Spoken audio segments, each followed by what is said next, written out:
Next जो हमारा chapter है यूनिट नंबर 5 ग्रेविटेशन है। तो ग्रेविटेशन का कॉन्सेप्ट कैसे आया जी? न्यूटन 1965 में एक सेब के बाग में बैठा हुआ था, तो वो प्लैनेट्स के बारे में पढ़ रहा था, सूरज के बारे में, चांद के बारे में और अदर प्लैनेट्स के बारे में। अचानक एक ट्री से, एप्पल ट्री से एक एप्पल नीचे गिरा तो उसे एक वैसे यानी कि ऑब्जर्वेशन हुई कि ये सेब नीचे क्यों गिरा है। तो उसने एक ऑब्जर्वेशन में ऑब्ज़र्व कर लिया कि ज़मीन की ग्रेविटी ने उस सेब को अपनी तरफ अट्रैक्ट किया और वो नीचे गिर गया, ऊपर की तरफ नहीं गया। तो वहाँ से एक कॉन्सेप्ट हुआ ग्रेविटेशन का कॉन्सेप्ट। अब उसके मुताबिक अगर ये दो बॉडीज़ है, एक का मैस m1 कह दिया मैंने, दूसरे का मैस मैंने m2 कह दिया, ठीक है। वो कहते हैं ये दोनों बॉडीज़ एक दूसरे को अट्रैक्ट करती हैं, इनके दरमियान फोर्स ऑफ अट्रैक्शन पाई जाती है।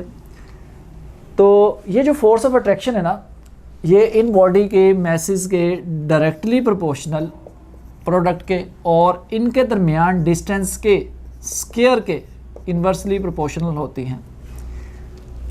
यहाँ से ये न्यूटन का लॉ प्रोड्यूस हुआ और यही उसकी स्टेटमेंट है। अब इसके मुताबिक every body in the universe attracts every other body with the force यहाँ पे gravitational force which is directly proportional to the product of their masses, inversely proportional square of distance between their center, ठीक है। तो अब इसके मुताबिक आपके पास ये दो रिलेशन बन गए, F proportional m1 m2, F proportional 1/d², यानी ऊपर वाला डायरेक्ट है, नीचे वाला इन्वर्स है। अब इन दोनों रिलेशन को मैं कंबाइन करूंगा तो F प्रोपोर्शनल आ जाएगा m1 m2/d²। प्रोपोर्शनैलिटी का साइन ख़त्म करेंगे, आपको पता है कांस्टेंट आता है, यहाँ पे कांस्टेंट को नाम दिया जी G का। अब G क्या? G आपके पास ग्रेविटेशनल कांस्टेंट होता है, ठीक है। G को क्या कहते हैं? ग्रेविटेशनल कांस्टेंट कहते हैं। इसकी वैल्यू होती है 6.673 10⁻11 न्यूटन मीटर स्क्वायर पर किलोग्राम स्क्वायर, ठीक है। 6.673 10⁻11 न्यूटन मीटर स्क्वायर पर किलोग्राम स्क्वायर। ये एक यूनिवर्सल कांस्टेंट है। इसकी वैल्यू चाहे आप ज़मीन पे, चाहे आप चांद पे हैं, ठीक है, चाहे आप मार्स में हैं, जी की वैल्यू यही रहेगी, कैपिटल जी की। इसकी वैल्यू चेंज कब होगी? इसकी वैल्यू चेंज तब भी होगी जब आप इसके यूनिट्स चेंज करेंगे। किलोग्राम की जगह आपने ग्राम ले लिया, मीटर की जगह सेंटीमीटर ले लिया, फिर इसकी वैल्यू में चेंज, अदरवाइज़ इसकी वैल्यू यही रहेगी, ठीक है। तो ये आपके पास न्यूटन लॉ है। इस लॉ ऑफ ग्रेविटेशन से आप मैस ऑफ अर्थ भी मालूम कर सकते हैं, आप वैल्यू ऑफ जी भी मालूम कर सकते हैं, आप मैस ऑफ मून यानी किसी भी प्लैनेट की मैस मालूम कर सकते हैं, ठीक है। नेक्स्ट आपके पास आ गया कि Newton law also obey the Newton third law of motion. वो कैसे जी? उसने कहा जी कि every body attracts every other body. अब सारी बात है m1 भी बॉडी और m2 भी बॉडी है। अगर m1 m2 को अपनी तरफ अट्रैक्ट कर रही है तो जाहिर बात है कि फिर m2 भी m1 को अपनी तरफ अट्रैक्ट करेगी। अगर मैंने इसको फोर्स F कह दिया तो वो फोर्स क्या हो जाएगा? -F हो जाएगा। तो two forces equal in magnitude but opposite in direction है, ठीक है। तो ये Newton third law of motion है। Opposite in direction, equal in magnitude, ये Newton third law of motion हो जाएगा, ठीक है। तो इसका मतलब क्या हुआ कि न्यूटन का law of gravitation Newton third law of motion को भी ओबे करता है, ठीक है। तो ये हमारे पास था जी न्यूटन लॉ ऑफ ग्रेविटेशन, जिसमें हमारे पास पहले पे आ जाएगा उसकी स्टेटमेंट, फिर मैथमेटिकल रिलेशन, फिर जी की कीमत, फिर जी की डिपेंडेंस, यूनिट्स पे डिपेंड करती है उसकी वैल्यू, और आखिर में आपने बता देना है कि Newton third law of motion को ओबे करता है Newton law of gravitation. Next हमारे पास है जी ग्रेविटेशनल फील्ड फोर्स। उसके लिए आपके पास ज़मीन होगी, ज़मीन अपने इर्द गिर्द एक फील्ड पैदा करती है जिसको हम ग्रेविटेशनल फील्ड कहते हैं, ठीक है। उस पर कोई भी आने वाला जो मैस होती है वो फील्ड को एक्सपीरियंस करता है, फील करता है। न्यूटन लॉ ऑफ ग्रेविटेशन इसके मुताबिक क्या बनेगा जी? न्यूटन लॉ ऑफ ग्रेविटेशन आपके पास होगा F = G_m_E, mass of earth, small m over r²। अब इसके मुताबिक G जो सा है वो gravitational constant, m_e mass of Earth है, स्मॉल m वो बॉडी जिस पे मैस लग रहा है वो कहीं भी हो सकती है, उस फील्ड के अंदर कहीं भी हो सकती है, r² रेडियस ऑफ अर्थ है, ठीक है। अब वो कहता है कि कोई भी बॉडी ज़मीन की ग्रेविटी की तरफ होगी, ज़मीन की ग्रेविटी की फील्ड में होगी, उस पर ग्रेविटेशनल फोर्स लग रही होगी, ठीक है। अगर वो बॉडी ज़मीन से ऊपर की तरफ जा रही है लेकिन ग्रेविटी के अंदर है, तो जब ऊपर की तरफ जाएगी उसकी वेलोसिटी कम होती है क्योंकि वो ग्रेविटी के अगेंस्ट जा रही होती है। अगर वो ज़मीन की तरफ आती है उसकी वेलोसिटी मुसलसल इंक्रीज़ हो रही होती है, वो चाहे ज़मीन के साथ कॉन्टैक्ट में हो या ना हो, उस पर ग्रेविटेशनल फोर्स लग रही होती है। तो बॉडी पर जो फोर्स लगती है इन द ग्रेविटेशनल फील्ड, वो क्या कहलाती है? आपके पास फील्ड फोर्स कहलाती है। ठीक है, फिर नेक्स्ट आपके पास है इसी में ग्रेविटेशनल फील्ड स्ट्रेंथ। तो in the gravitational field force per unit mass is called gravitational field strength. Force per unit mass is called gravitational field strength. अब इसका यूनिट देखें, यहाँ से न्यूटन पर किलोग्राम आ जाएगा। ठीक है, ज़मीन के नज़दीक इसकी वैल्यू क्या आती है? तकरीबन 10 न्यूटन पर किलोग्राम के बराबर होती है, which is equal to gravity of earth small g के। स्मॉल जी की वैल्यू क्या होती है? स्मॉल जी की वैल्यू होती है 10 मीटर पर सेकेंड स्क्वायर। तो इसका मतलब क्या हुआ कि न्यूटन पर किलोग्राम जो यूनिट है वो मीटर पर सेकंड स्क्वायर के बराबर होगा, वो एक्सेलरेशन का ही होगा यूनिट। अब वो कैसे होगा, उस चीज़ को प्रूव करते हैं।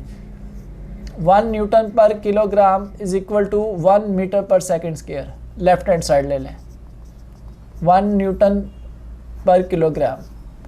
अब जो न्यूटन है खुद जाते खुद वो होता है 1 metre per second square, 7 kilogram आ जाता है, और फिर आ गया पर किलोग्राम। पर किलोग्राम से कैंसिल हो गया, तो ये आ गया 1 न्यूटन पर मीटर स्क्वायर। और ये एक्सेलरेशन यानी ग्रेविटेशनल एक्सेलरेशन का यूनिट होता है। तो gravitational field strength basically gravitational acceleration को ही कहते हैं। तो ज़मीन के नज़दीक इसकी क्या वैल्यू होती है? 10 न्यूटन पर किलोग्राम होती है। ये याद रखिएगा, Newton per kilogram metre per second square के बराबर होता है। नेक्स्ट हमारे पास है जी मास ऑफ अर्थ। कंसिडर कर लेंगे ये ज़मीन का रेडियस हो गया r। यहाँ पे एक बॉडी पड़ी हुई है जिसका मैस m है। ठीक है, और मास ऑफ अर्थ क्या है जी? me है। अब इस बॉडी का वेट नीचे की तरफ एक्ट करता है, तो W is equal to mg। अब ज़मीन इस बॉडी पे फोर्स लगा रही है जिसको ग्रेविटेशनल फोर्स कहते हैं। ज़मीन किसी भी बॉडी पर उसके वेट के बराबर फोर्स लगाती है, उससे ज़्यादा नहीं लगाती। तो जो ज़मीन इस पे फोर्स लगा रही है वो किसके बराबर होगी जी? उसके वेट के बराबर होगी। ठीक है, और अब इस पर आप न्यूटन लॉ ऑफ ग्रेविटेशन लगाए। एक मास me हो गया, F is equal to g mass of Earth, mass of body, और इनके दरमियान डिस्टेंस यानी r square.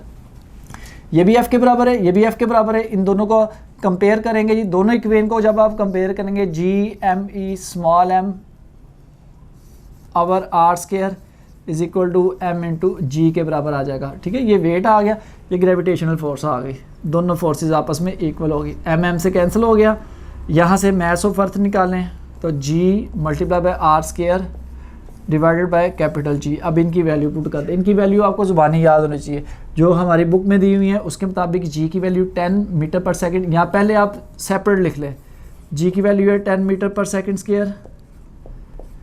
Radius of earth की जो वैल्यू है वो 6400 किलोमीटर, या दूसरा आप 6.4 10 की पावर किलोमीटर, 6.4 10 की पावर 6 मीटर के बराबर है।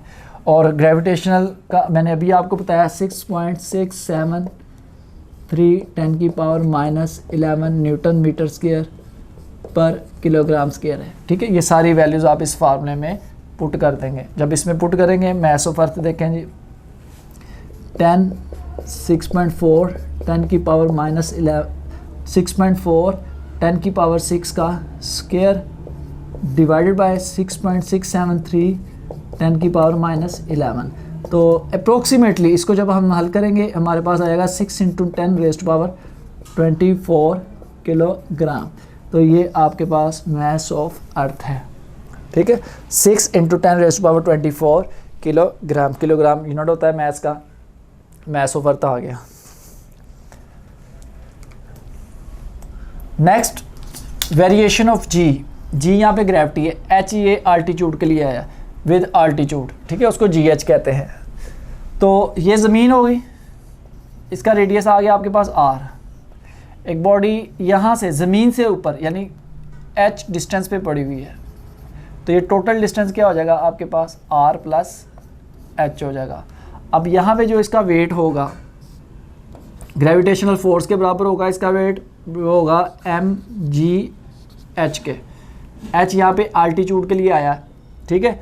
और जो इस पे ज़मीन फोर्स लगा रही होगी ग्रेविटेशनल लॉ, वो किसके बराबर होगा, जी m mass of earth small m over r plus h का होल स्क्वायर के। अब इसको और इसको बराबर कर लेंगे, दोनों फोर्सेस सेम,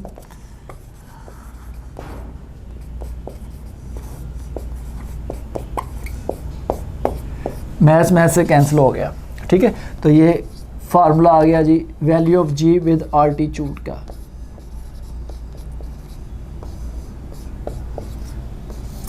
यहाँ से काफ़ी एमसीक्यूज बनते हैं।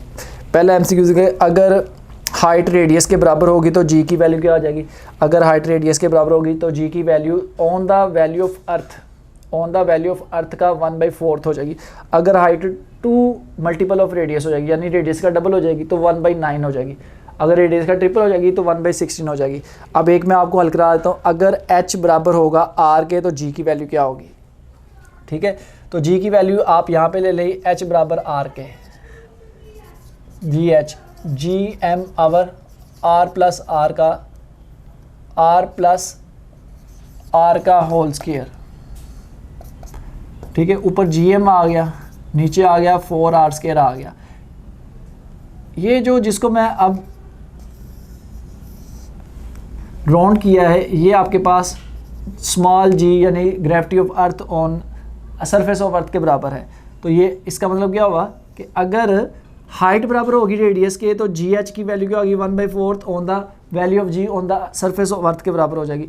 अगर हाइट 2 आर के बराबर होगी तो 1/9 हो जाएगा। अगर हाइट 3 आर के बराबर होगी तो 1/16 आ जाएगा। बाकी भी इसी तरह ही